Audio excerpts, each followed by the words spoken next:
अस्सलाम वालेकुम, मैं हूं मैब तारिक।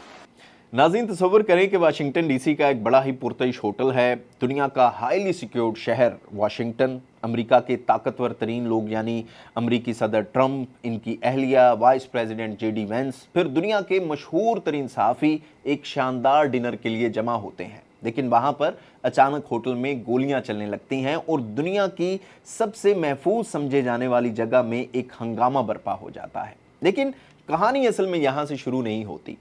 कहानी शुरू होती है जी एक ऐसे शख्स से जो अभी कुछ अरसा पहले तक अमेरिका में एक बेहतरीन उस्ताद का अवार्ड हासिल कर चुका था। एक ऐसा इंजीनियर जिसने माजूरों के लिए इजादात कर रखी थी और वो मीडिया का हीरो था। लेकिन फिर हफ्ते के रोज यही हीरो हथियार उठाए इस हिल्टन होटल में घुसता है और मीडिया पर विलन बन जाता है।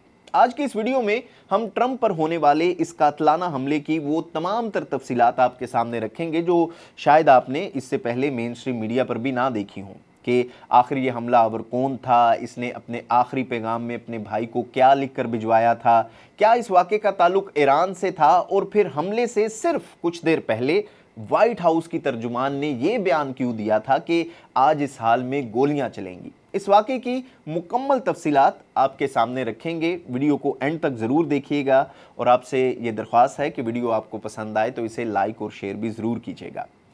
नाज़रीन, हफ्ते की रात थी। वाशिंगटन के मशहूर हिल्टन होटल में व्हाइट हाउस कॉरेस्पॉन्डेंट एसोसिएशन का एक एनुअल डिनर था और ये कोई आम डिनर नहीं होता क्योंकि यहाँ पर सदर भी थे, इनकी अहलिया भी थी, काबीना और मुल्क के बड़े बड़े सहाफ़ी उस वक्त एक ही हाल में मौजूद थे। वैसे इस तकरीब का मकसद आज़ादी सहाफ़त का जश्न मनाना और थोड़ा बहुत हंसी मजाक करना होता है, इंटरेक्शन होता है। हाल में तकरीबन 2500 से ज़ायद मेहमान भी मौजूद थे। फिजा इंतहाई खुशगवार थी, वीडियो में भी नजर आ रही है। लेकिन सदर ट्रंप के आने से कुछ देर पहले व्हाइट हाउस की तर्जुमान एक बड़ी ही पुरस्रार पेशगोई भी करती हैं। व्हाइट हाउस की press secretary Karoline Leavitt Fox News पर एक इंटरव्यू देती हैं और वो हंसी मजाक में ये कह जाती हैं कि आज रात हाल में कुछ गोलियां चलेंगी, बुलेट्स विल फ्लाई।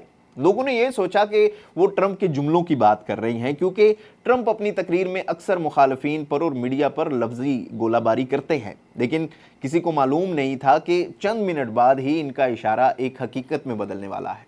खैर, मेहमान और मेज़बान अपनी अपनी नशिस्तों पर विराजमान थे। फंक्शन शुरू हो चुका था। ट्रंप स्टेज पर खुशगपियों में मसरूफ थे। रात के 8:30 बजे के करीब फिर अचानक गोलियों की आवाज़ें गूंजने लगती हैं। ट्रंप की अहलिया अपने बयान में ये कहती हैं कि जैसे ही पहला फायर हुआ वो भांप चुकी थी कि कुछ गलत हो रहा है और उन्होंने ट्रंप को कान में बताया भी, लेकिन ट्रंप को लगा कि शायद कोई ट्रे या बर्तन गिरने की आवाजें हैं।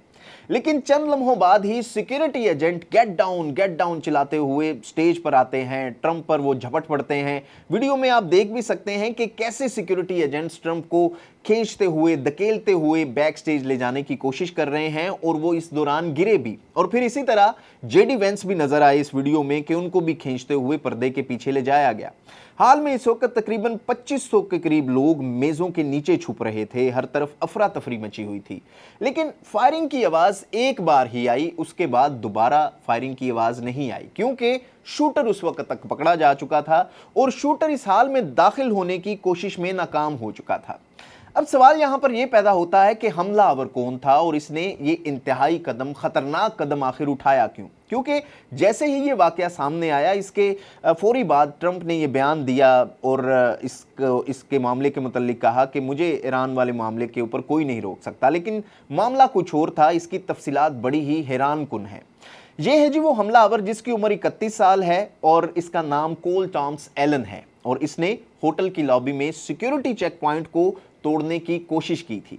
इसके पास कहा जाता है जी कि एक शॉट गन थी, एक हैंड गन थी और कई चाकू भी थे। और जो फायरिंग की आवाज वीडियो में सुनी गई, इस दौरान असल में सीक्रेट सर्विस के एहलकार ने भी इस हमलावर पर फायर किए थे और इस दौरान गोली लगने से सीक्रेट सर्विस का एहलकार भी जख्मी हुआ क्योंकि इसने बुलेट प्रूफ जैकेट पहनी हुई थी जिसकी वजह से वो महफूज रहा, उसे ज्यादा नुकसान नहीं हुआ और इस हमलावर को गिरफ्तार कर लिया गया था। जब इससे तफ्तीश की गई तो ऐसी बातें सामने आई जो कि आपको हैरान कर देंगी क्योंकि इसका कोई क्रिमिनल रिकॉर्ड नहीं था और ये एक आम अमेरिकी शहरी था, एक उस्ताद भी था। ये बताया जाता है कि इसने कॉल्टिक जैसी अमेरिका की मशहूर यूनिवर्सिटी से इंजीनियरिंग भी कर रखी थी और साथ में वो एक गेम डेवलपर भी था।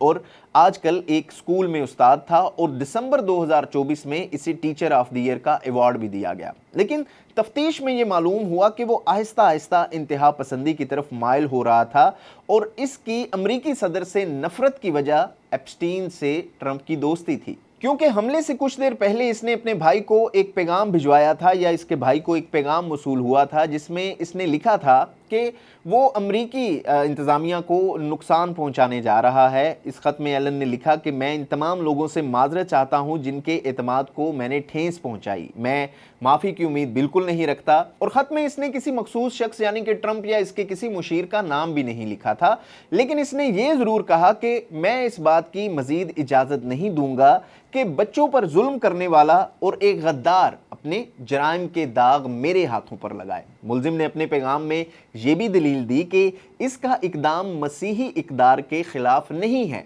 इसने लिखा कि जब कोई दूसरा मजलूम हो तो खामोश रहना मसीही रवैया नहीं है बल्कि जालिम के जराइम में शरीक होने जैसा है।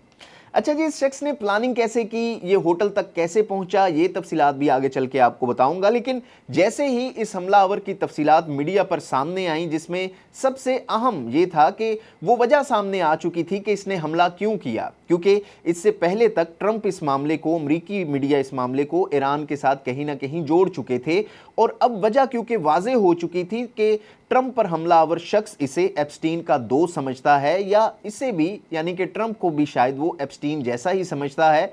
तो जैसे ही ये खबर मीडिया पर आई, इसके बाद फिर ट्रंप CBS न्यूज़ के एक इंटरव्यू में नजर आए।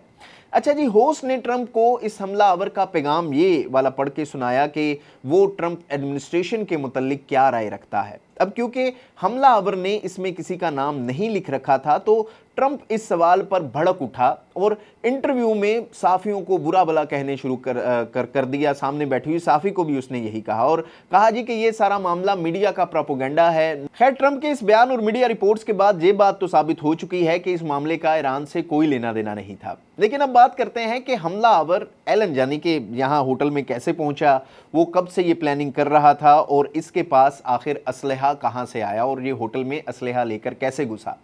अमरीकी मीडिया ये रिपोर्ट कर रहा है जी कि एलन लॉस एंजलिस का रिहायशी था और वो ट्रेन के जरिए वाशिंगटन पहुंचा था और इसने हिल्टन होटल में, जहां पर ये डिनर हो रहा था, यहां पर उसने कई रोज पहले से कमरा भी ले रखा था। एलन की बहन का कहना है जी कि वो कुछ अरसे पहले से असलहा चलाने की ट्रेनिंग या क्लासेस भी ले रहा था और बहस मुबाहिसा ज्यादा करने लगा था। लेकिन ये तब्दीलियां रिसेंटली ही हमला आवर में सामने आ रही थी और मुलजिम ने खत जो है वो वाशिंगटन पहुंचकर अपने भाई को पोस्ट किया, जो कि हमले से सिर्फ कुछ देर पहले या ऐन उसी वक्त उसके भाई को मिला और उसने पुलिस को इस मुतल्लिक आगाह भी किया कि उसको ये तशवीश हो रही है, लेकिन तब तक वो गिरफ्तार हो चुका था। अच्छा जी, इस मुलजिम को आज अदालत में पेश किया जाएगा जहां पर इस पर फर्द जुर्म भी आयद की जाएगी। लेकिन ये सारा वाकया इस अमल का रद्द अमल जाहिर होता है कि किस तरह से एप्स्टीन को 2005 या 6 में गिरफ्तार किया गया तो एक बड़ी ही नर्म सजा देकर इसे छोड़ दिया गया। फिर हम जानते हैं कि 2019 में वो दोबारा गिरफ्तार हुआ, पुरस्रार तरीके से जेल में हलाक हो गया। फिर कुछ इंकशाफात इन 10 सालों में मीडिया पर ऐसे भी हुए कि अमेरिका की पॉलिटिकल एलीट, जिनमें ट्रंप के ऊपर भी इल्जामात लगाए गए कि वो एप्स्टीन के साथ मुलविस थे, फिर एप्स्टीन फाइल्स में ट्रंप का हजारों बार जिक्र होना और फिर ट्रंप ने हाल ही में पॉप के मुतल्लिक जो बयान दिए और जिस तरह उसने अपने आप को हज़रत ईसा बनाकर पेश किया और फिर वो पोस्ट डिलीट कर दी और कहा कि मैं खुद को हज़रत ईसा नहीं बल्कि डॉक्टर के तौर पर पेश कर रहा था। तो ये वो अवामिल हैं जिसकी वजह से मेरे ख्याल में ट्रंप के ऊपर हमला हुआ, जो कि बज़ाहिर अब तक की तहकीकात में नज़र आ रहे हैं। और ये बात भी वाज़ेह है कि मजहबी इंतहा पसंदी किसी भी मज़हब में हो सकती है, जो कि इस वाक़े से नज़र आ रही है कि इस मजहबी इंतहा पसंदी का ताल्लुक किसी एक मज़हब से नहीं है। इस मुतल्लिक अपनी राय का इजहार ज़रूर कीजिएगा और आपसे वही दरख्वास्त कि हमारे इस चैनल को सब्सक्राइब भी ज़रूर कीजिएगा, बेल आइकन को भी प्रेस कीजिएगा